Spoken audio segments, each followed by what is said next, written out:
approved for $1,000 credit limit. It did not take long for me to max that out. I was spending that money like it was mine. You want it, but you got it. Ain't you ever seen a princess be a bad bitch? Hey guys, welcome back to my channel. First, I want to start off by saying, I still don't have the amount of financial literacy that I aspire to have. However, this is what I went through, and this is what I would do differently had I known then what I know now. And it might not be the case for everyone, but it sure was the case for me. So this video is gonna be about all of the dumb financial mistakes I made in college. Had I known then what I know now, I would have never put myself in the situation that I'm in now. All of this started in college. It makes me so emotional because I'm just like, I was spending that money like it was mine. I didn't have anyone to tell me, hey, don't do that. That's not a good idea. Don't take out those loans. Don't open those credit cards. I'm gonna share this with you guys so you don't make the same mistakes that I made. So make sure you guys subscribe to my channel so I can become monetized and pay off my debt. Okay, so I'm gonna start off with the obvious. Credit cards. Credit card companies target college students, you guys. It's not like I seeked these credit card companies. It's like they seeked me and kind of talked me into opening an account with them. And I was like, okay. Like a dum-dum. No, not like a dum-dum, because I was at a point where I was like, okay, I want to establish some credit. I didn't really have anything under my name but student loans. The very first credit card that I opened was with Walmart. I was on Walmart.com purchasing a mattress, and then, as soon as checkout was about to happen, it said, apply for this credit card and you'll get I think 30% off or something like that. And I was like, well, shoot, I want 30% off. I think my total was a good $500, and 30% off of 500 is it's nice. It's pretty good. I got approved, and I believe I got approved for 500. 30% off of that was, about math. First of all, that was a big no-no. If you're getting a credit card, don't ever spend more than half of your credit limit. Don't do that. So I got approved for a limit of 500, and the total purchase was more than half of that. And I just said, oh well, charge a card, I get to keep my money, and I get 30% off. Not smart at all. I pretty much maxed it out. My second credit card was with Ulta Beauty. That right there was a bad idea. I got approved for $1,000 credit limit. $1,000 credit limit with Ulta Beauty. And you guys know I love makeup. That was the worst thing that could ever happen to me. It did not take long for me to max that out at all. And it was just me being stupid. I was spending that money like it was mine. Literally was spending that money like it was my money, and it wasn't my money.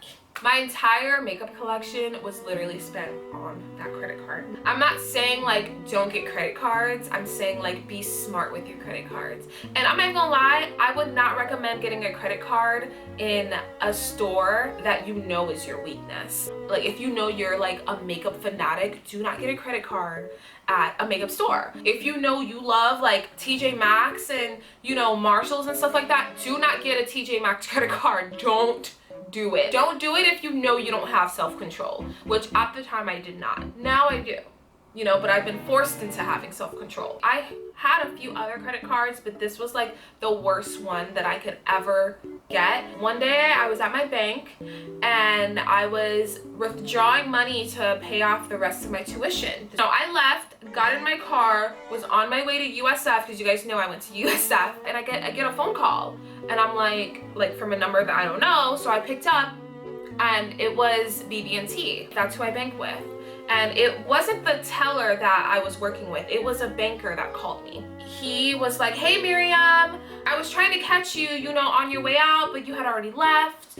I don't know if you know this, but you got pre-approved for a credit card. He was like, do you have time to come back so we can, look into it? And I was like, you know what? Yeah, let me just go pay my tuition real quick and I'll be right back. So, like a dummy, I came prancing on into the bank. He, you know, made me fill out a few applications, and like, I got approved for, I think, like a $5,000 limit. I was like, what?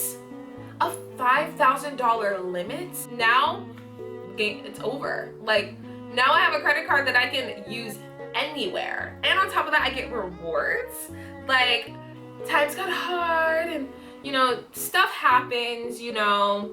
I was also studying for 2 degrees, so I had to study a lot. So I took a lot of time off of work. Bills got to get paid too, so I was literally just using my credit card, my bank credit card, on like everything. I was paying my bills with it. Like, I was like buying food with it. Like, I was just buying if I wanted to go shopping, I was buying like with it. Like, I was just swiping.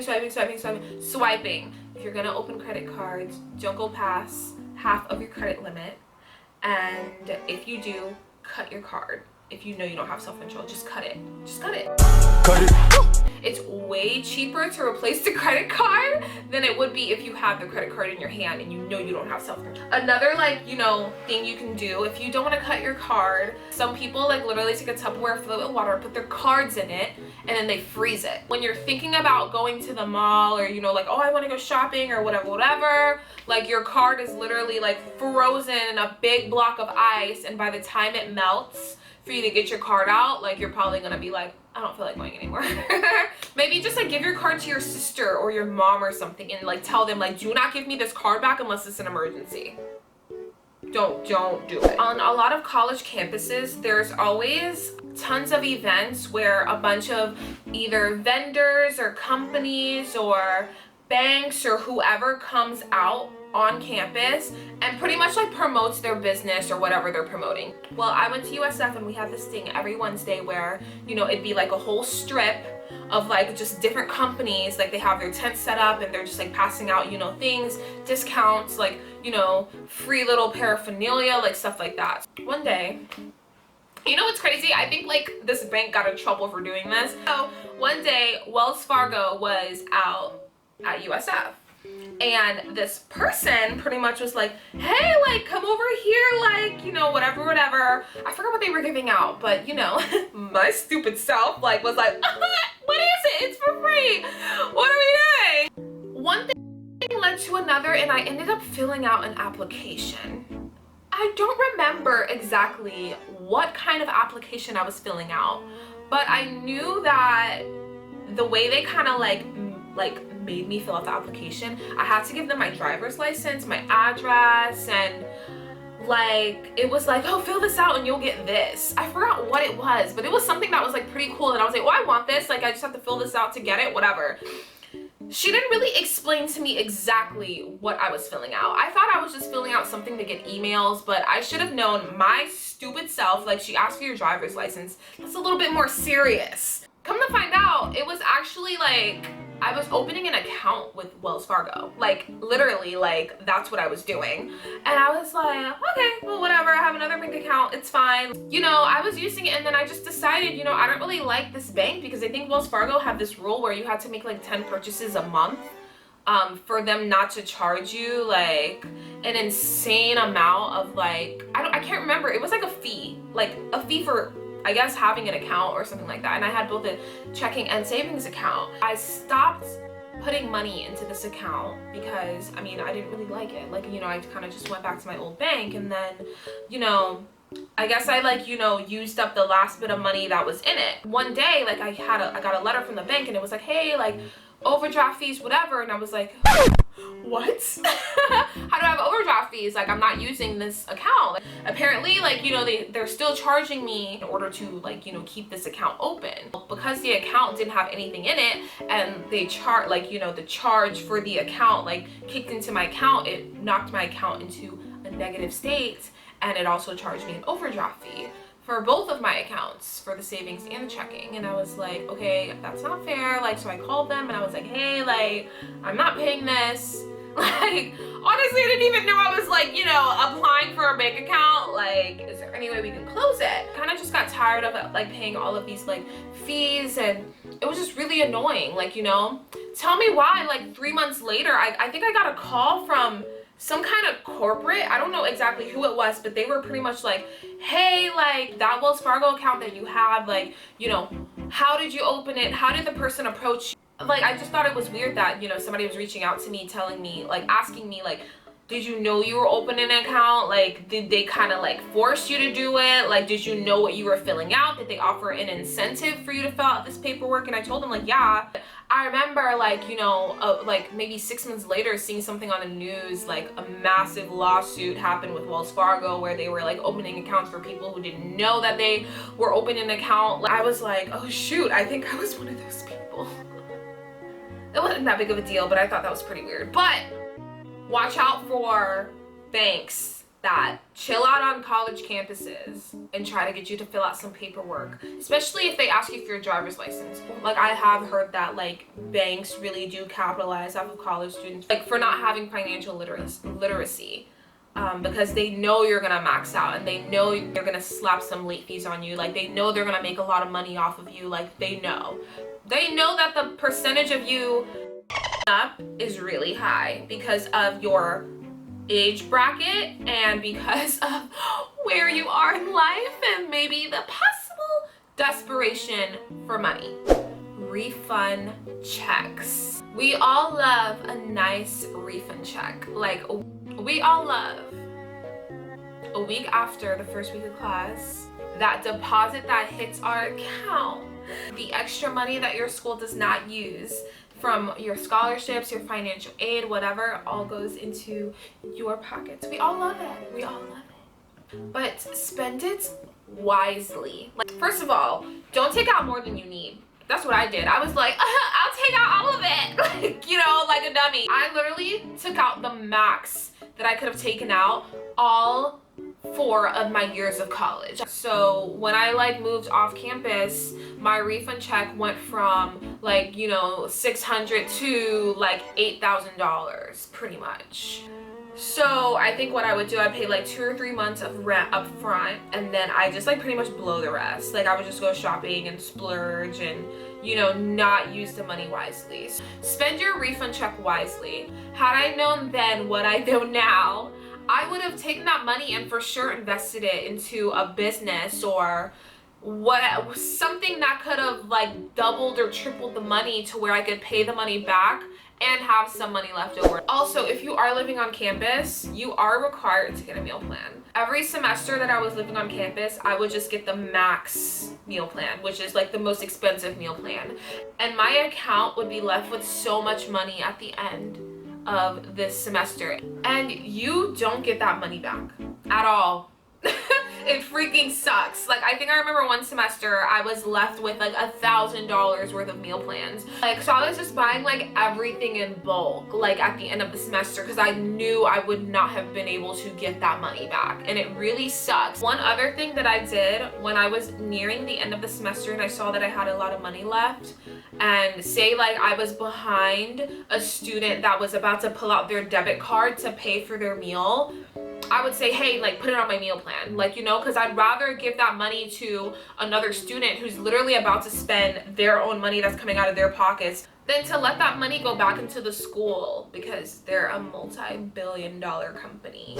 I so recommend living off campus than on campus. Living off campus is so much cheaper than living on campus. Like, literally, if you do the math, what you're paying for a shared space, you're literally going to be paying for like your own space, you know. Like, one of my semesters in college, I was living in like the dorms where it was kind of like a 4-bedroom but 2 bathrooms, so you really shared a bathroom with someone else, and I think I was paying like $1,200 a month.